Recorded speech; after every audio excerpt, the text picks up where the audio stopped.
we've only had a few people come and actually tour. I'm honored. Because, you know, there are certain trade secrets to this, but there's just basically a lot of hard work that makes this happen. Right, so let's talk about some of what's here. Now, most of what we do is punch press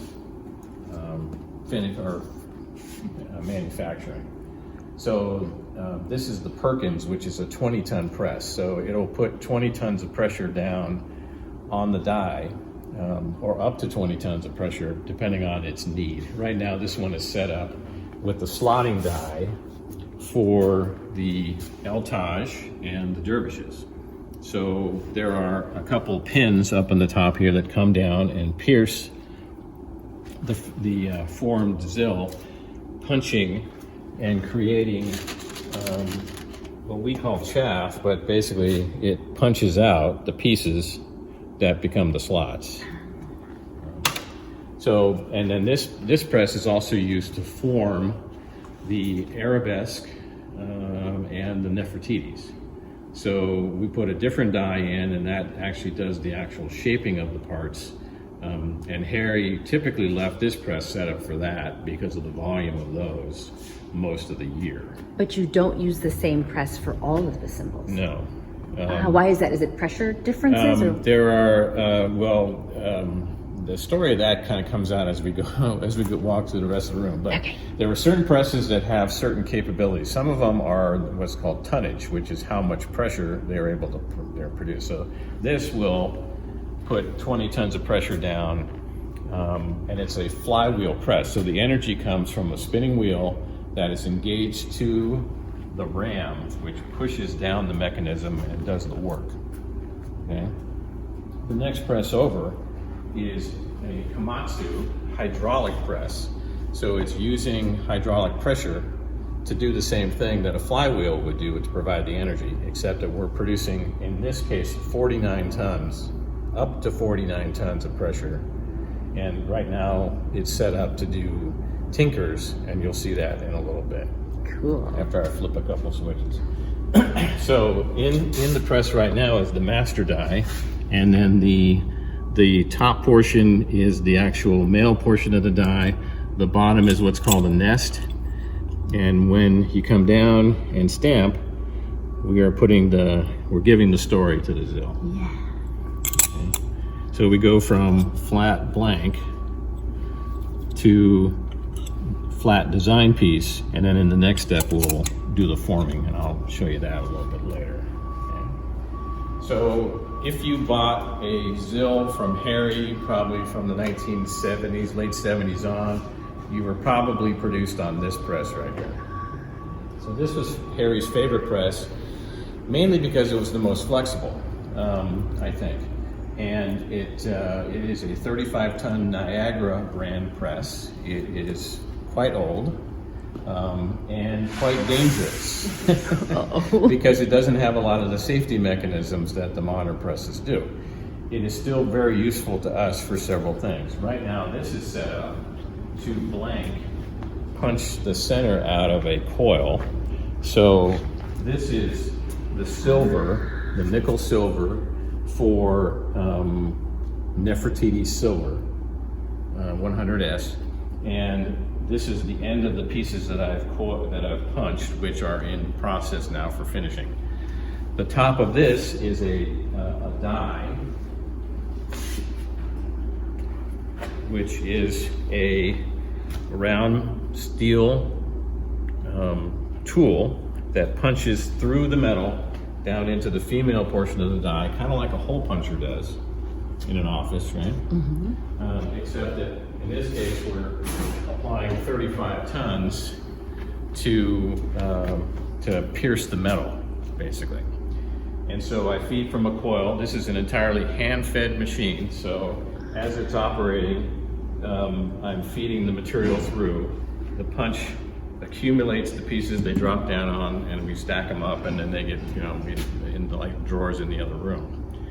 Behind you is a press that Harry bought at some point, and this is a 45-ton Minster press, and we use it exclusively for blanking.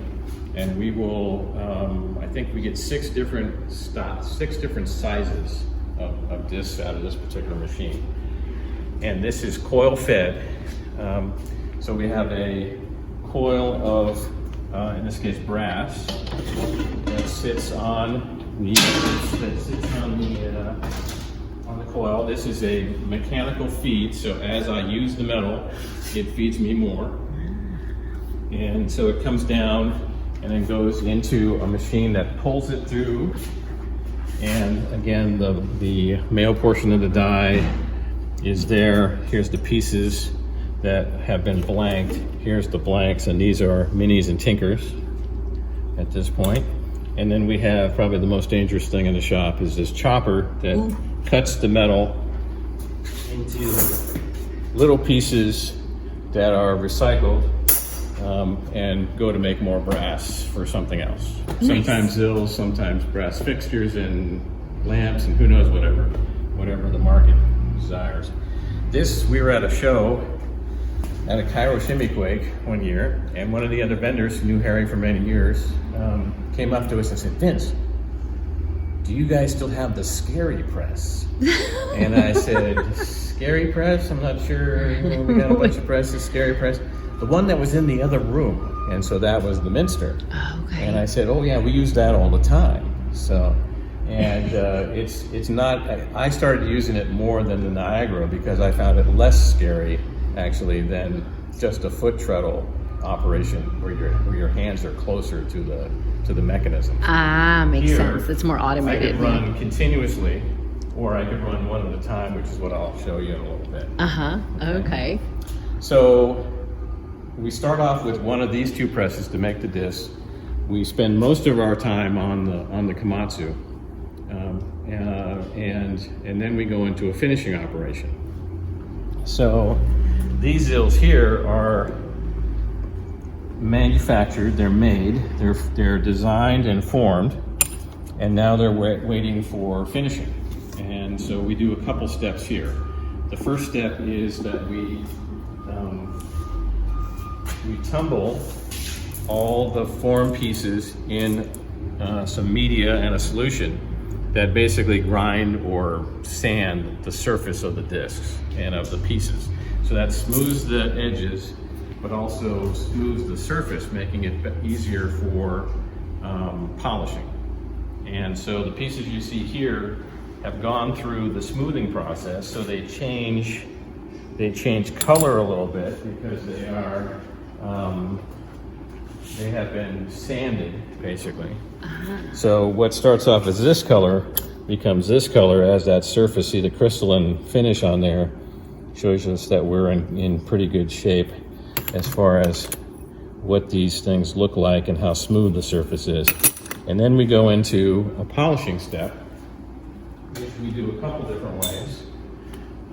The big bowl up in the front up there is a tumbler, and it shakes and rotates a cob media, which is basically, think of it as small little wood chunks that we add polishing compound to.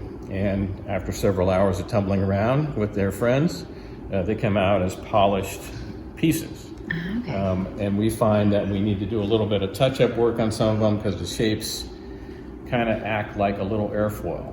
So you have a high-pressure side that gets a lot of scrubbing, and you have a low-pressure side that doesn't get as much scrubbing. So we try to even that out by our hand finishing process. Wow. Okay?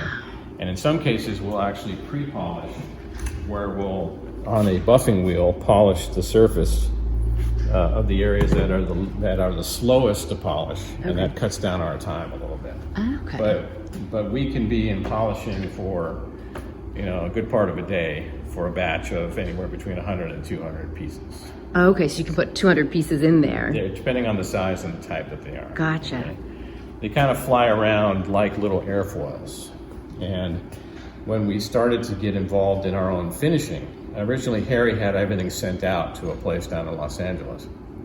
And we found that it was harder and harder for them to do what we wanted to do because of the size of their business, and we were a small customer. So we ended up working our way into into the polishing business kind of through the back door, mainly cleaning up their work. Oh no.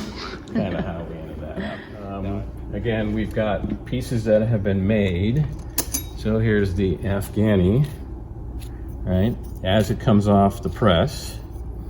And then we will take that and run it through deburring, which smooths the surface and gives you that more crystalline look to it.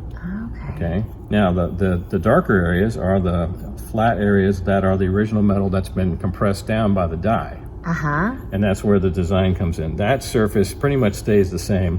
It gets a little bit of polishing because the wood fiber is fairly small. But so all this material I'm pulling to do the final polishing on based upon the volume and who's buying what and what orders we have and things like that. So we kind of work from back to front with the pieces you saw in the other room. The blanks that start out this process are waiting as well. So we've got stuff kind of in the pipeline. But if we needed to, we can go in under 24 hours from a flat piece of metal to a finished packaged piece.